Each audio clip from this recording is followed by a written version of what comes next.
Okay. Oba, are we good to go? Yeah. Amazing. Hello, everyone. Good afternoon, and welcome back from your lunch. It's rather unfortunate that we couldn't be in the room to be with you all and for you to experience us better. Sorry, you would have to stretch your necks a little to look up the screen, but we hope you are able to have a wonderful session. And thank you again for opting for the exchange on metrics. Also, I want to use this brief moment to say a big thank you to our partners, CEIP, Secular Lagos, and Secular Business Platform for giving us the opportunity to host this exchange with you. My name is Priscilla Okumo. I am the communications lead at Footprints Africa, and I will be doing this session with my colleague, Randy Ajay, who is the environmental specialist here at Footprints Africa. Just to juggle your minds a little, you may ask who we are. And so to give you a bit of a background to who we are and our work, Footprints believes in the full potential of businesses and how they can be a force for good.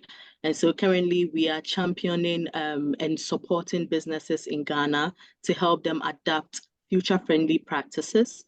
And we are doing so by running a program called the B Corp program, which helps businesses to improve upon their social and environmental impact.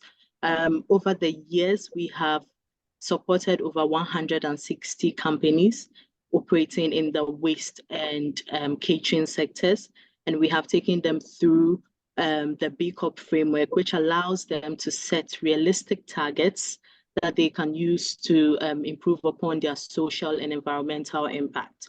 Now, to talk about the social impact, we are also championing how they interact with their informal workers and how they are able to relate with them and set conditions that reduce their vulnerabilities. So that is another bigger conversation that we currently champion in Ghana. But African-wide and about our circular economy program, we wanted to understand the data deficit that was quite prevalent in the continent.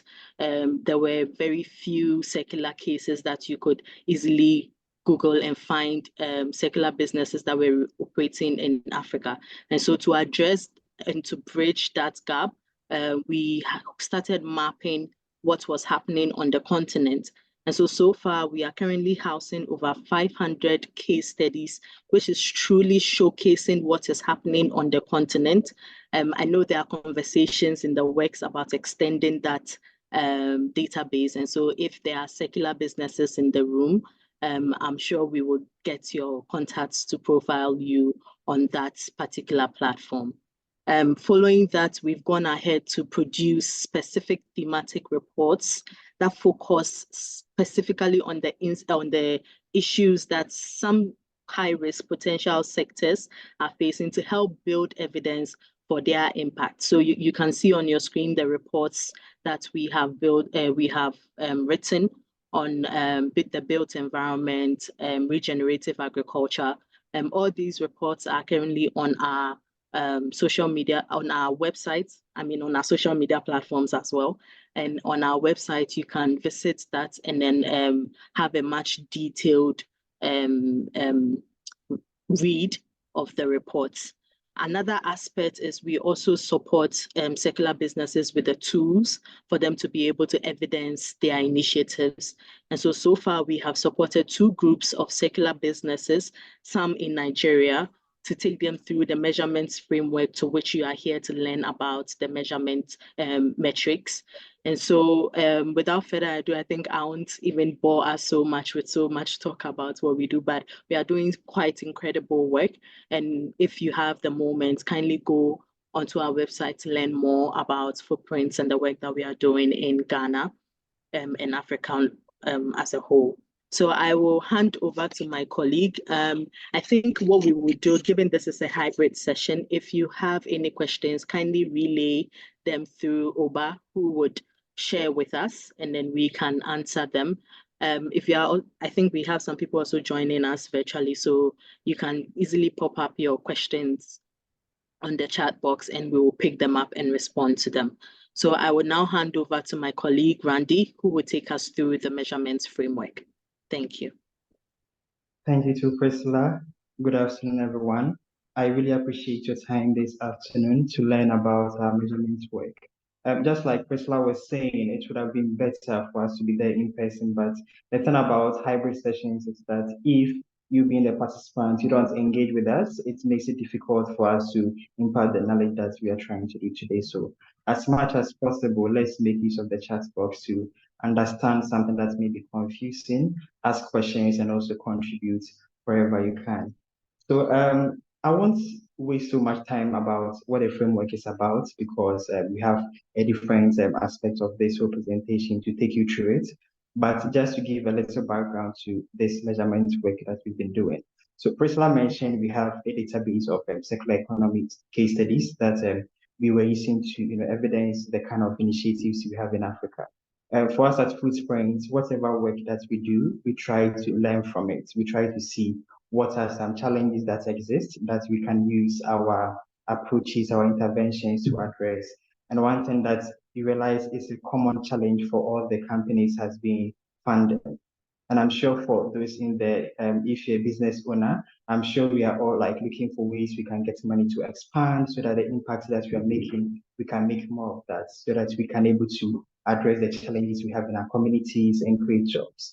Now, the thing about funding is we can have a day of just having conversations on how we can address this, but sometimes you realize there are certain things that are not within your control as a business owner. You only have like control over things that you can put into action and make the changes.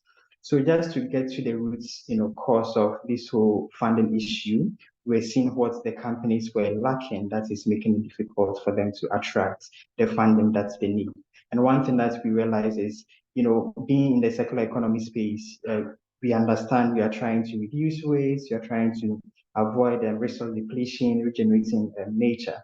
But one thing about this whole impact we talk about is it's very easy to say it, but not as easy to prove it. So we realize if these companies are to get the support they need to get the hard evidence to prove these impacts that they're making, it makes it easy for them to attract customers, to appeal to investors, to even influence government policies that will lead to them getting the funding that they need. So this is why we decided to implement our measurement work. And to do this, we had this collaboration with University of Messina in Italy.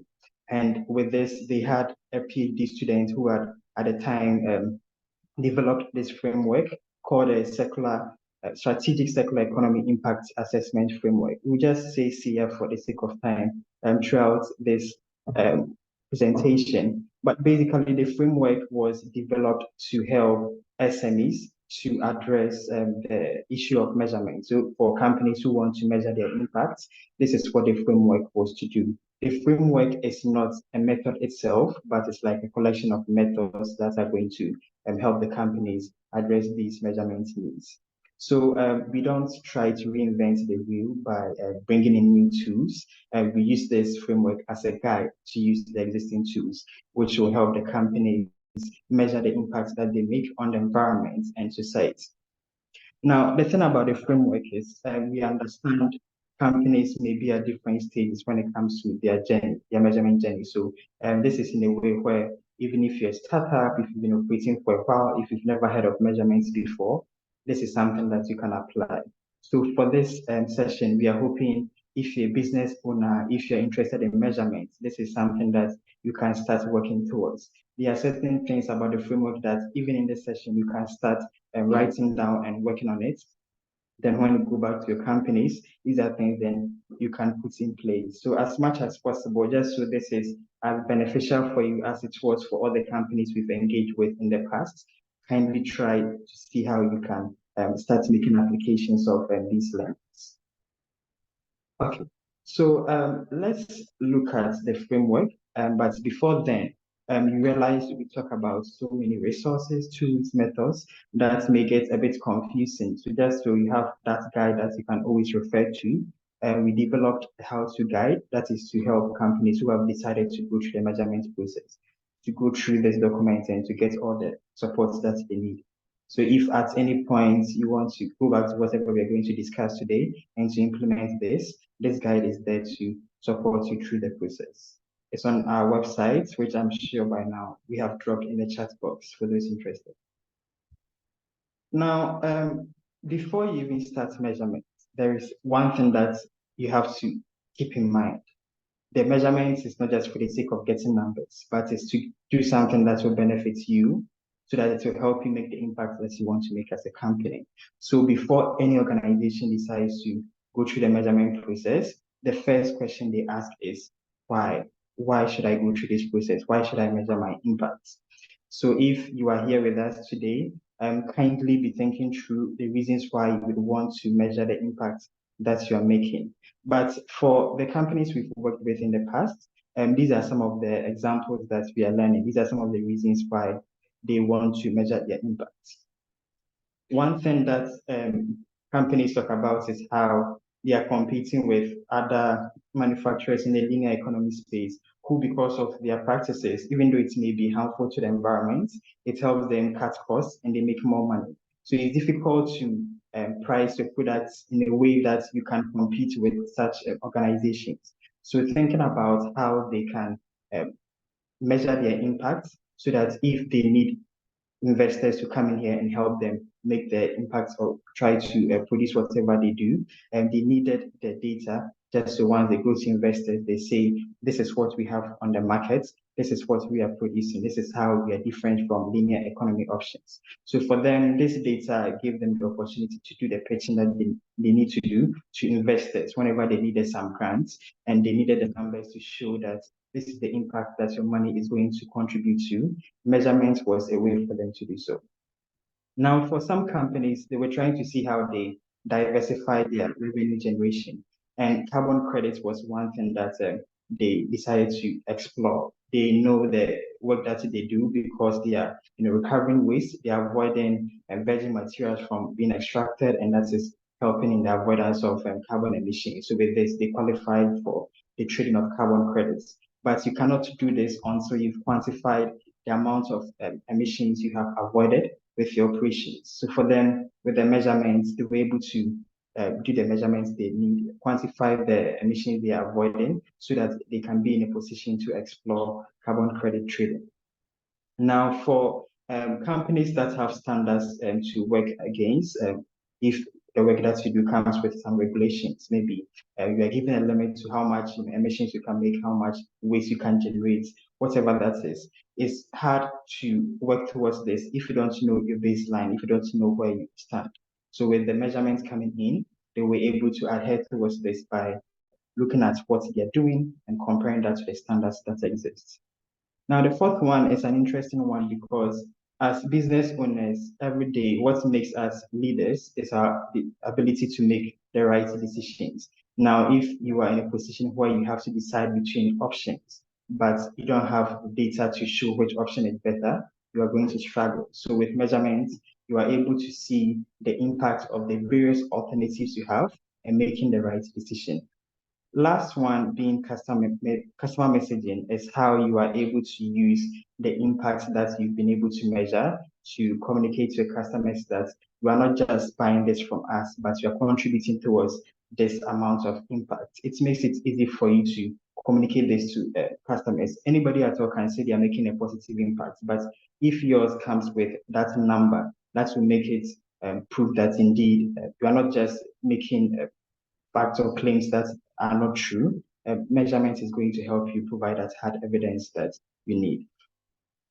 So on that last point I made about customer messaging, I want us to have a quick fun activity, and I want everybody to engage. Those joining us virtually, use the chat box, but those joining us in person, kindly unmute. Oba, kindly unmute for us, and I want you to speak up on this. So 2 days ago, I went online and I searched for solar lanterns that are sold in Nigeria. The electricity issues that we face, it's not like something that we expect to end anytime soon. So for those who can afford solar lamps, those who can afford these solar lanterns, if you were to buy one of these options, which one would you choose? So when I went online and I saw so many of them, but I decided to, choose 6 of the most appealing ones and then come show you and ask you if you are to go to the market and you are to buy one, which of these 6 options will you choose? Will anybody go first for us? Oba? Let me turn on the light so that you can see the room. Okay. Kindly confirm if you can see the pictures clearly. So it has been numbered from 1 to 6. So anyone wants to go? Yeah, yes. Okay. So someone is speaking. So, do you want Choosing to what? just? Yes, can you hear me, please? Yes, I can hear you. I'll go for number 4. Number 4. Interesting. Why number 4? That's 3 lights. You are going for what to give you more. Okay. Anybody else?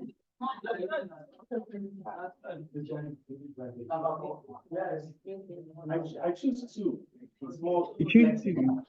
Interesting. Why number 2? It's flexible. You can actually just hang it anywhere. Right. Okay. Interesting. And All of them are. Okay. I think it will be difficult to choose. right. I don't know the brand, I don't know the components.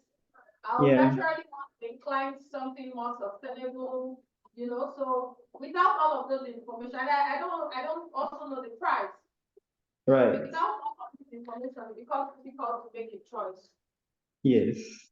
So we spoke about sustainability, we spoke about the price, and all these are things that your customers will ask before purchasing an item. There are some of them that will just look at how nice it looks and just go for it. Someone said because they can hang it. So you see, like people have different reasons for choosing what they choose. But as a business owner, you have the influence regarding what your consumers are going to choose. So let me give you the story.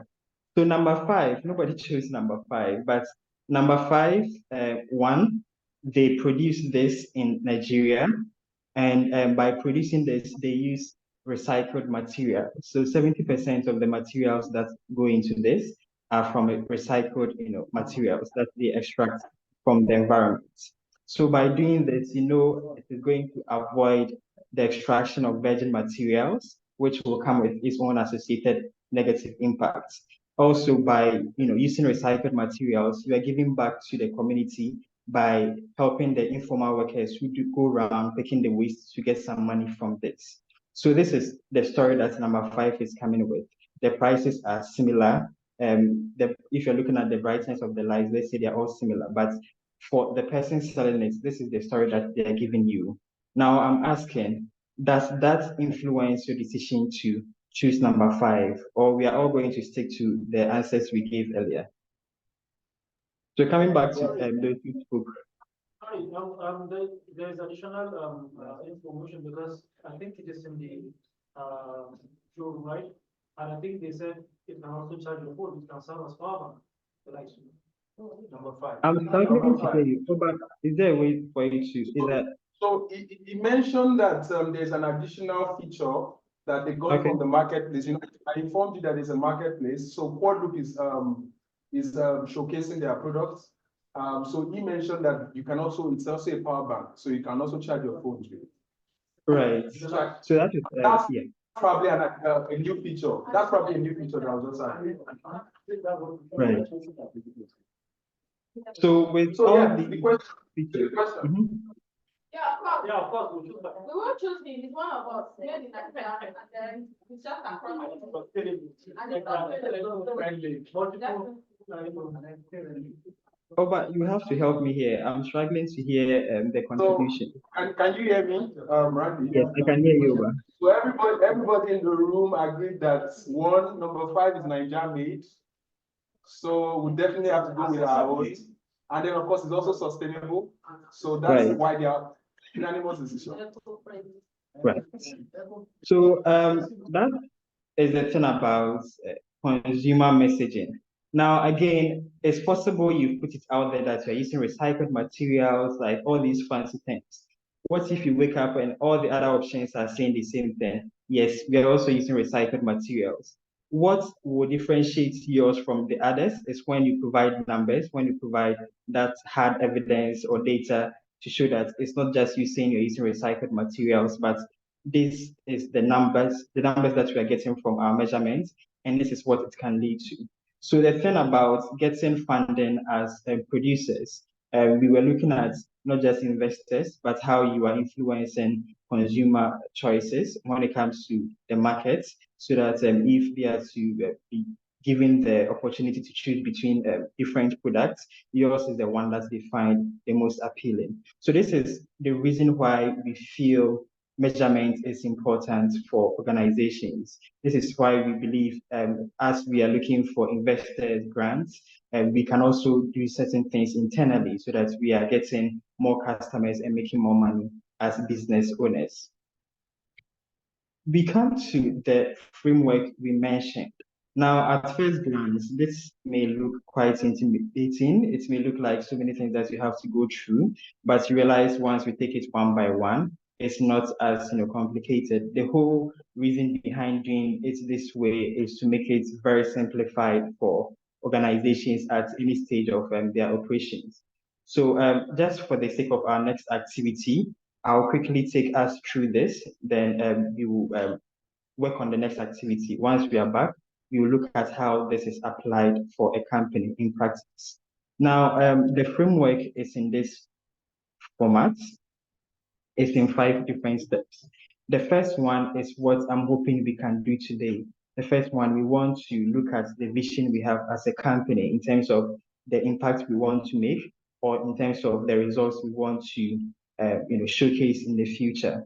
Once you understand this, once you have the measurements you need, you have a reason to start this. And also you look at if you've had measurements experience in the past before, if this is something that you've already done, you can see what was missing and what you can do in addition. Once you have your reason, you have why you want to do the measurements, we can use that to do some scoping to see what you want to measure, because it may be difficult for you to measure all the impacts that you're making. Circular economy on its own has over 1,400 sub-indicators. So to say you want to measure everything will be impossible, but just so you are assessing yourself to see what is the most significant for you and collecting the data for these areas is what we do under identification. So we are just setting the scope and collecting the data on what we need to collect. Then we do analysis, where we look at the data we've collected, then we see the impact that every number that we've collected is going to make. So if we've collected, let's say, 2 tons of plastics in the past month, what is the impact of that? Then we do analysis. It can be softwares, it can be just you using simple numbers to quantify the impact that you've made. Then whatever you are going to get from the results, you want to develop strategies. You want to see what you can do with the results that you've gotten, because it's possible the results is going to tell you are making positive impact, but you can then identify ways to make enhancements so that whatever impact you are making, you are improving upon that. Because just so you know, your competitors, they may not be doing this now, but it's possible they will learn from you, they will see from other places, and they will start doing these things. So how do you make sure you are always striving towards improvements? Then the last one is, with all the options that you have regarding how you can address the issues you've identified, regarding how you are going to apply the results, you put together an action plan so that you are working towards the changes that you want to see. So this is the framework explained in a very brief manner, but just so we understand, it may come with some additional costs. So this part we say diagnosis. It's possible you have to buy online database so that you're using this to quantify the impact that you're making. It's possible this is not something that you may have the time to do, so you want to hire the services of someone, which in our case, because we provide this measurement service, we have companies who they know they don't have enough time or the resources to do this on their own, so they'll come to us and we do this for them at a fee. But for you as a company, be maybe like an investor, where you are in the room today with us, The question then for our breakout activity is, who do you think should be responsible for financing this process? So you, the business owner, you need a result. You believe investors may be interested. You believe this is something that can influence government decisions when it comes to policy. As you are sitting in groups, for each table, you can have this discussion, but I want you to ask yourselves, who do you think should finance this process? Who should bear the cost for doing the measurement for circular initiative? Please, I hope this is clear. So the options that you can think about is the businesses funding it, or the investors who are interested in finding the right companies to invest in, or government, since they have to be informed about the policies they are making, in which organizations they are supporting to elevate the work that they do. So this is the breakout activity. We are not going to need more than 7 minutes to do it, but once we are back, I would like to hear what came out of the discussions that we've had. Oba, please confirm for me if this is clear for everyone. Yes, is it clear? Yes. Okay, so we're going to do breakouts at the table. That works, right? All right, so we'll just discuss this, and then of course after 10 minutes, I believe I'm correct, Randy. Yes, 7 After minutes. 10 minutes, and then we discuss. So I'll turn on the lights. Can we turn on the lights so that we can see the activities going on? Yes. So far as they understand the question, I guess that should be fine. We'll mute. I don't know, how do we want to engage the online participants, the people who are joining online? Do we use the chat? So currently, so- it's our team that is joining online, so we can also enter a quick room, and then Randy, can you put us all in a quick room, and then we come back and join the plenary? Yeah. Um,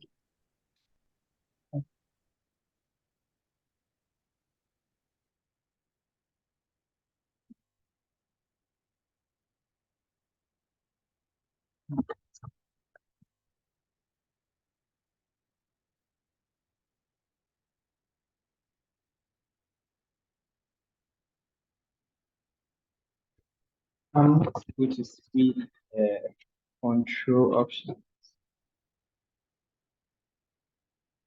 Okay.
2 minutes more.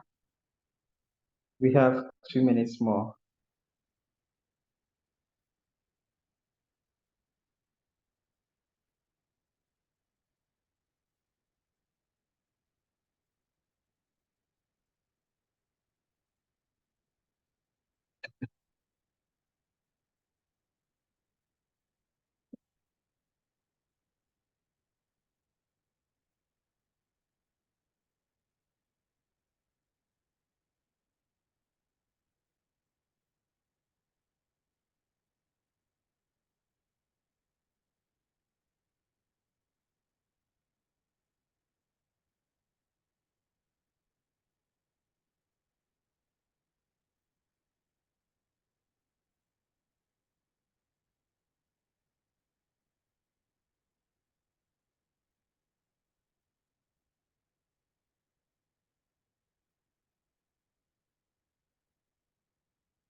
Okay, time is up.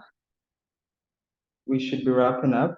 And I would love to hear what came up from each table, those joining us physically. Oba, if you can help us facilitate that conversation.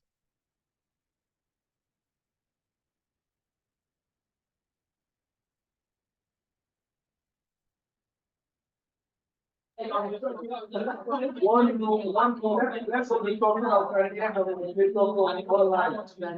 Hello, can we hold the floor now? Hi, Oba. Yes. Okay, I think we're back now. Okay, great. Yes. So they've all appointed table leads, and who's going to represent each table? So we have 5 Yeah. tables. Okay. So if in 1 30 minute. seconds, Yeah. yeah. So Sorry, each table I has didn't get that. So each table will have 30 seconds to give us a brief of what they spoke about, so that we can quickly get the thoughts of each table. okay, so what table is going first? What table is going first? Okay, 10 seconds. Okay, 10 seconds. You're talking, there will be transference, interference. Okay, so we decided that it's the businesses that are responsible. And why is that the businesses needs to be an impact-driven business and begin to measure their impact. And for that, they can get incentivized. And we gave an example of Sterling Bank today in Nigeria. They're already moving away from fossil. They're doing solar for their offices. And when the carbon credit market comes, they are more than ready to trade. Thank you. Thank you very much. Thank you too. Ronnie, did you get all that? Yes, I got that. Thank you. Okay, Next table. okay, next table. So we agreed that the business should measure the impact for their own use. However, the government should fund it. So the government should be at the forefront because eventually they need they require that data anyway, right? And then there also comes the producer of the producer's responsibility to also latch into that. So All right. the business, yes, for their own impact, but the government put the bill. Thank you.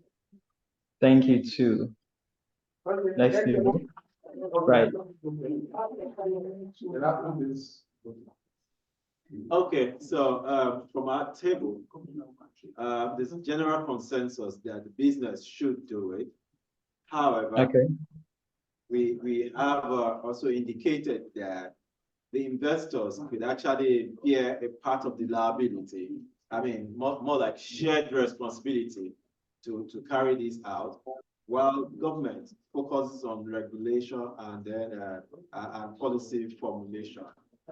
So this could act as incentive to ensure that the business get this done. Thank you. Okay. Thank you too. All right, thank you very much. So on our table, we came to the conclusion that who finance the process depends on the objective of the process. For example, if the objective of the business is to use the data, the measurement results to be able to woo customers, then ultimately the business puts or finances. But an example of where the government will do that is an example of what happened with the US. Volkswagen actually was creating an impression that they were environmentally friendly, all this and that, and up to the point whereby the government had to announce a process and they realized that their carbon footprint was actually way higher than what they were claiming, and they have to sue them and they have to go into that. Thanks so much. So we have the last one. Okay, thank you. So our ask is also very similar to the PhD over here. So we did get information from a holistic aspect in terms of ecosystem bit of things, and we think that we felt that government should play a lead role because the investor, the essence of measurement is for something, not just measuring for the sake of it. So we felt that the government should play a lead role in that, because that can then pull in the investors and provide also the incentive to hold businesses accountable to also identify their business. So we felt that government should lead the way, but also, of course, we can also have investors. Randy, I'm sure that you've so many beautiful contributions. Okay, Right. Randy. Interesting points of views. And one thing that we always tell people is our framework is just to help you do the measurements. Our framework won't tell you who is supposed to fund the process. So usually you have companies who are yet to do it, not because they don't have a measurement need, but they are not getting the right, funding to get this done, which is quite, a bit funny because you need money, but you have to get the money to do the measurements to be able to get the money that you need. There is no right or wrong answer when it comes to this particular conversation. Just so you have in mind, before you do this, you have to understand the resource need and making sure that it's available before you begin. Okay, so like I said, we want to take you through the framework in a very practical manner, and we are going to use this. We're going to do this using a case study. I'll invite Priscilla to take us through the profile of this company we are going to use. Hi, Randy. Thank you so much for that. So for this case study, we are going to look at QuadLoop. QuadLoop is a company that you are all very familiar with and have seen during the exhibition. I think one person mentioned earlier that they had interacted with them during the exhibition. So, you know them more than I do because you are with them in Nigeria. So just to give a quick background to them based on their journey on our measurement work was QuadLoop is a social enterprise that is tackling the twin problem of e-waste management and the energy crisis in Nigeria by repurposing e-waste into solar lanterns. Their flagship product, which is the Induno solar lamp, I hope I pronounced that right, is made from 70% Thank you. It's made from 70% recycled materials sourced from local recyclers. Now they also repurpose old laptops, laptop batteries and then they partner with other people to dispose of the components that they do not use. I am going to engage Randy to walk us through their measurement journey with some quick snappy questions. So Randy, can you share with us what the starting point for QuadLoop was like? Right. So like I said earlier, the first thing that you do regarding measurements is to identify the need that you have for the measurement. So why do you want to do this? Which I'm hoping for the businesses we have joining us today, you can actually start thinking about some of the measurement questions you have, what you think you can use measurement to achieve. In the case of QuadLoop, they have, so many ways that they are making impact, but they were interested in how they can quantify the carbon advantages of each solar lantern that they sell. So for them, the first thing that they wanted to get done was to have the need, which they stated to be quantifying the carbon advantages for each of their solar lanterns. Right. Thank you, Randy. I think you alluded to my next question, which was what was their measurement question that they had at hand. So prior to them starting the measurement journey, did they have any experience to measurement, or they just started afresh from the engagement with you? Right. So Quadloop, we interacted with Quadloop through our measurement program, which we have done for 2 different cohorts. The second cohort, we were focusing on companies in Lagos. Now, Quadloop, when they showed interest, we did some research on their organization, and from their website, we realized this is something that they've done to an extent. So they show numbers on how much CO2 emissions you avoid if you have to buy each product. So for them, that was the experience they had heading into this particular process. I am curious to know, what if a company does not have any experience at all? What does that also look like for such a company? It hasn't changed much. So like I was saying, for those who are joining us today, who want this to be like applied for their operations, your starting point will then be thinking about what you want to achieve with the measurement results. Think about the vision you have as a company, all the things you have to get done to achieve your vision. What do you need from the measurement process to help you achieve that? That alone can be your starting point. So thinking of what you will use the results to achieve in the long and short term. Right. So that then brings us to the next stage, which is the identification stage. What did you do with Quadloop at this stage, and how was the information from the first stage relevant for this particular stage? So Quadloop, we had our work cut out for us because of their measurement experience. For some companies, we sit with them and they're like, we want to do this, we want to do that, which may be difficult. For example, for the cohort that Quadloop joined, it was for 6 months. So we couldn't do everything that was possible regarding the data they have available or the impacts that they are making. But for them, because they have already identified the need for the measurement and what they are going to use the results for, we right away were able to tell that, okay, so if it is about the CO2 emissions avoided by buying their products, we can then look at the Idunu solar lantern and see the impacts associated with its production. What was their scope? So scope can come in several ways. So scope, you can look at time frame. You can look at your supply chain. So is it from cradle to gate or cradle to grave? You can look at every aspect of it and see what your resources will allow you to do. You can also look at the data that you have available to set your scope. But for Quadloop, their scope was looking at one lantern using data from 2022. Right.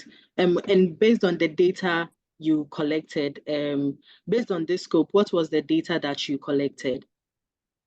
So because they've been able to identify what they want to measure, which is emissions associated with each lantern, we then look at the materials that are going into this. Look at every item that goes into producing one lantern. You look at the resources like electricity use in producing this, but we're also looking at secondary materials of like conventional products, and also for the solar that they use, we look at data on how many hours an individual will use and see what the associated impacts can be like. Right. So now that leads us to the next stage, the diagnosis stage, where you are ready for analysis. How were you able to use these raw figures that you collected from the data to arrive at the impact results for Quadloop? Analysis stage is where companies usually run away from because it can require a lot. This is where you may spend money if you are like trying to measure a lot. So for Quadloop, it's like they have these materials, they have data on it, luckily, and they understand because they are recycling these materials.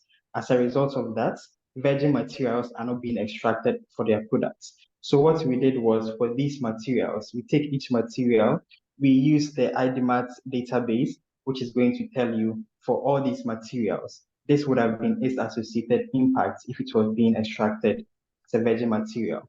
So we use that, we did analysis, and for each material, we can say this is the impact avoided. That's for the materials. Now, for energy use too, we look at the quantity. So they had the data on how much electricity they use, and using the numbers, we're able to use the same IDMAT database to see the associated impact of using that amount of electricity. So with this, combining that, we're able to paint a picture for the amount of emissions either emitted or avoided by producing each of their lanterns. Then we did that for conventional lanterns. So for conventional lanterns that are using the virgin materials for its production, what is its associated impact? So those are like the two things that we were focusing on. Can you share the results with us? Sure. So this is how we showcase the results. So you see here, it has two bars. So the first one is to show how much emissions you have associated from producing one lantern. So we have the materials and the resources that go into each lantern here. Then we have the numbers in kilograms CO2 equivalent for the production of one lantern. Now, we have this for quad loop and we have it for the conventional products as well. And from this, we're able to tell that because they use fresh solar lanterns, they emit from the production of these solar panels, it comes with high emissions being associated with it. So you see for the green parts, that part is really huge. And for the yellow, it corresponds with the laser that is used for cutting their printed circuit boards. So these two things, for them, right away, they were able to tell where they are making the most negative impacts, the amount of emissions coming from their processes. But once you juxtapose this with the conventional products, you realize the conventional one is higher. You realize it is 19 kg CO2 equivalent, more than what quad loop emits. And that alone becomes the selling point for quad loop. So whenever people are presented with the two options, this is a way for you to right away say ours is more eco-friendly as compared to the conventional ones. The conventional ones, you see this gray part here, which is about which is on the material inputs, because they use recycled plastics, they're able to avoid its emissions, which you see to here to be zero. Now, for the batteries that you have in the lanterns, these are, as you said earlier, recovered from old laptops.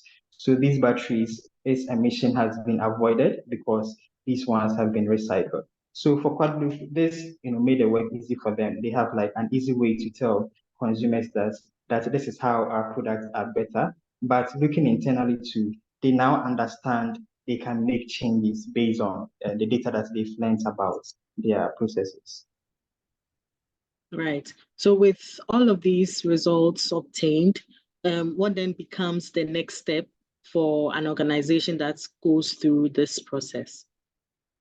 So measurements, there is no value in measurements if you are not taking advantage of your results. So whatever you learn, whatever the results are, you have to think about how you are taking advantage of this. So for quad loop, the first thing was for them to see how they can avoid these emissions we see as yellow and green by first of all looking at how they can replace their solar lamps with something which is maybe used, recycled ones, which is going to help them avoid the electricity use, which is used for its production. But also for the printed circuit boards, because they use laser cutting, if they're able to find ones that they don't have to use electricity to do the cutting, they can avoid so much electricity there. Also, if they are able to switch to solar, if they're able to switch to some renewable electricity source, it helps them to cut down their entire emissions by 40%. So the 19 kg we saw earlier, if they're able to even switch to solar, it tells you how much changes or impacts they can additionally make as a result of these results. But even for consumers, if they want to do their marketing, these numbers for them, we were suggesting, this is how you tell your consumers your products are better one. And also if they are to compare this with ones that don't even use solar, they have the data on how much emission they're going to avoid once they're using the solar lanterns from quad loop. So for us, these were the options that we presented to quad loop. At the end of the day, it will be up to the company to choose which one they want to focus on. But for us, what we suggest is putting these goals in an action plan so that you're addressing it one by one. Amazing. Thank you so much, Randy. I think we will now move on. Oh, please carry on to some questions. Yeah. Yes.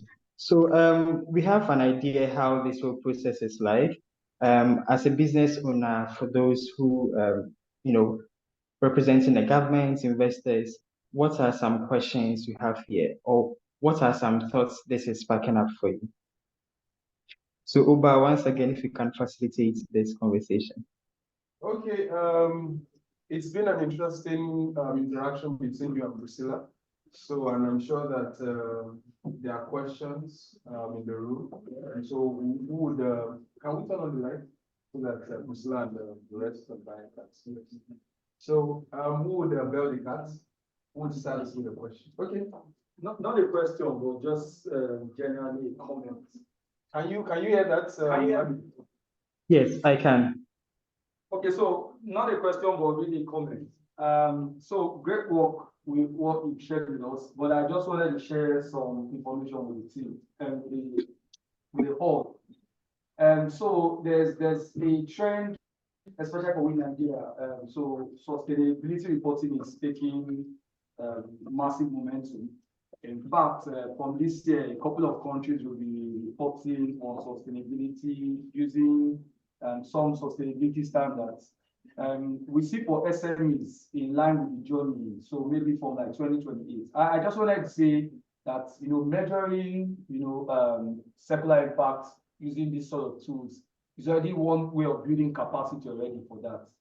Because when I look at what I'm seeing here, I'm seeing a lot on environmental impact measurements. And I just think that the more we are building this and capturing this data from a compliance perspective, which is something we're all going to be dealing with in the next couple of years, I see that it's just already allowing businesses get ready for that. So I just wanted to sort of say this is one step in building that competence internally in many firms towards that. So we see that happening from the next couple of years, where the government will mandate to start reporting on the source. Thank you so much for that insight. Okay, do we have, I've just been informed that we have just about 7 minutes to go, Randy. So do we have more questions in the room? Questions? Okay, we have one.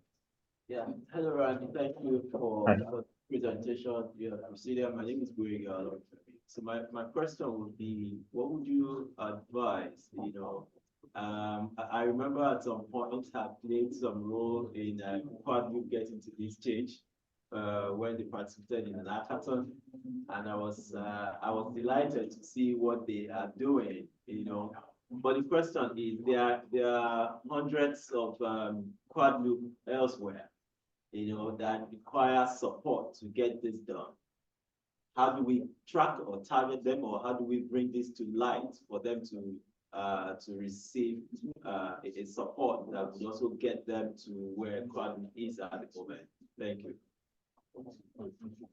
Oba, is it possible to repeat the question to me at a point? It wasn't too clear for me. Oh, okay, so what I'm trying to say is this, that there are hundreds of Quad Loop, out there that may not have this type of opportunity, or that may not have the access to the information that provided Quad Loop with these assets, right? How best do you think we should attract them in order to ensure that more of these scalable entrepreneurs get into this space for support to also attract investors that will make us to begin to do more of exploring from within, and at the same time using their products? Thank you. Did you get that right? Yes, and thank you for that. I think the thing about information is, you being like a business owner, you are always like hungry to get the information, but for those with the information, we also have that responsibility to make sure it is out there. CIP do their best to showcase this, but sometimes there is that gap in communication flow. So I think for business owners who are part of associations, who are part of like groups where they get access to information, this is a way for us, the ones with the information, to send it out there. And also even for people who have gone through the process, they put this on their website. They try to make people aware that this is what they've done regarding their products. They've measured their impact.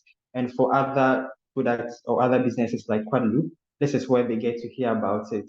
Of course, you may not be able to do something like exactly as Quadloop did, but measurement comes in several forms. Quadloop, you realize they spoke about how 70% of their products come from recycled materials. This is something that as a business owner right away, you can be able to measure. So I think it's a thing about one curiosity, being a business owner. You see someone showcase the impact they are making, talk about their data, and ask yourself, how can I do this? And for us as the ones with the information, we do our part by engaging with stakeholders through these events, our website, our social media.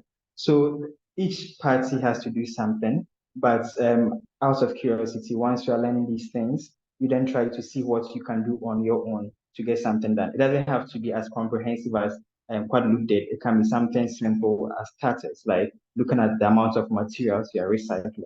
Then you follow up from that point. Thank you, Randy. Just if I may add this, I think one other thing is that this information, like you rightly said, they are in the open, and this kind of events that we organize. And thank you for highlighting our work at the CIP. This kind of conversation is basically to foster, collaboration so that you have the information. So when you come to this kind of room, you're not just coming in and then of course just not engaging people, because everybody here, we have representatives, like you said, we have representatives from industry associations, from Lagos Recyclers Association, we have from Recyclers Association of Nigeria, we have government bodies, everybody here in the room. And so it's just about being deliberate as a business. I would say that being deliberate as a business to open yourself to knowledge and to open yourself to different opportunities that are found. Thank you for that addition. Any more questions? I realize we've gone beyond the 2:15 that we said. I mean, 3:15 for you, but do we have more time to ask questions? For example, we wanted to engage like thought leadership. Okay. And get to measure our impact on businesses. How do we try it? Okay, did you get that question, Randy? Can you please repeat that? So the question is that if a business like business here in Nigeria wants to, take such opportunity that Quadloop had access to, how can they engage with you? Interesting question. So I think like we had a breakout activity trying to confirm who should fund this. For us, on our part, the cohorts we ran previously, we had investors who funded the whole process. Now we're trying to get new investors or funders who help us run a different cohort. But until then, what we do is to make it a paid service for individuals or companies who are interested in it. For a new cohort or a new program, that's one. We haven't confirmed anything yet. We are seeking new funders or investors who are going to help us through the process. So I will show our email here, our website too. I'm sure you've seen that in the chat box, but you can always reach out to us via email or LinkedIn if you want us to have this collaboration. And I think from that point, we can see how this gets implemented.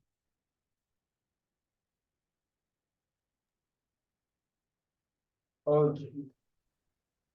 So just hold on a bit, Randy. People are trying to take notes of the slide that you have currently on. Yeah.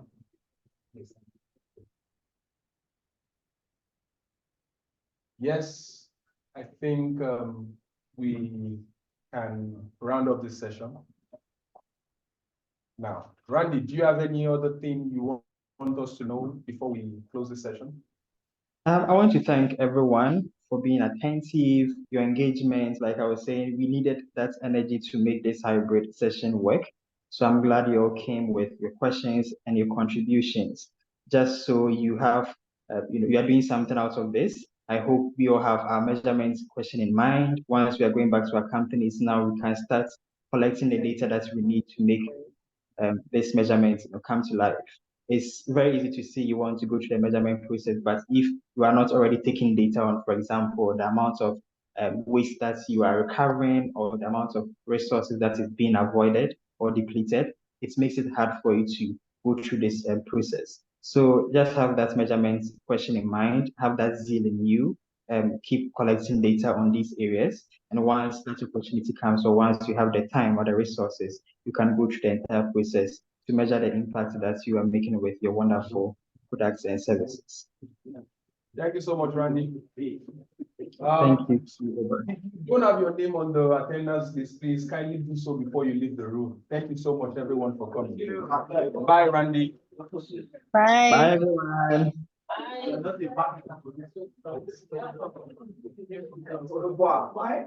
Bye.